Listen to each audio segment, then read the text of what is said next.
So we have the pendulum and we let it swing back and forth. It is a difficult demonstration. First of all, it is painful, it really is. If you know only the name, you know nothing. So it's a classic by Feynman. What is important in life is that students experience important milestones in physics, even though later they may not remember the details anymore. I mean, who can remember 10,000 physics equations? I can't. Their life will never be the same. And then I say, all of you have now lost your virginity. That's the part they really like.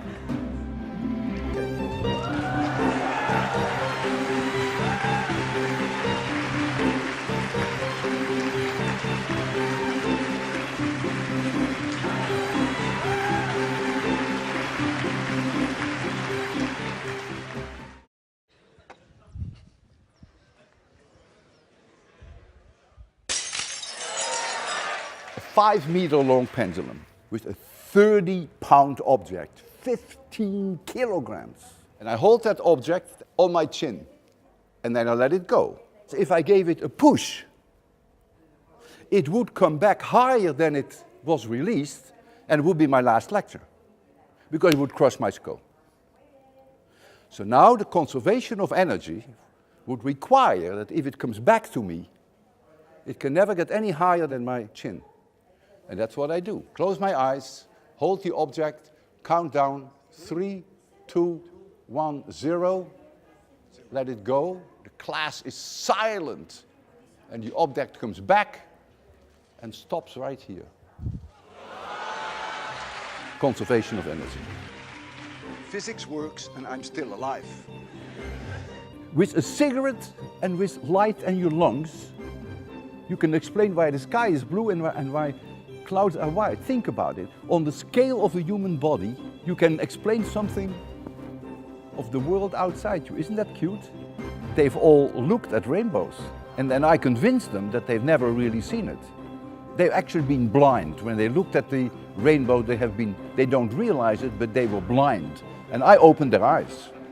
You measure the student standing up, then I lie down the student horizontally, and I measure again the length. And then the person is very roughly 2 centimeters longer. It's a lot. So when you stand up, it is gravity that makes you shorter.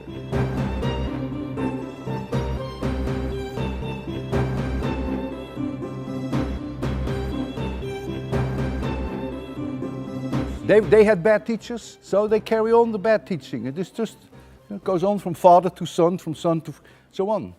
They are criminals because they miss golden opportunities and make it dull and boring.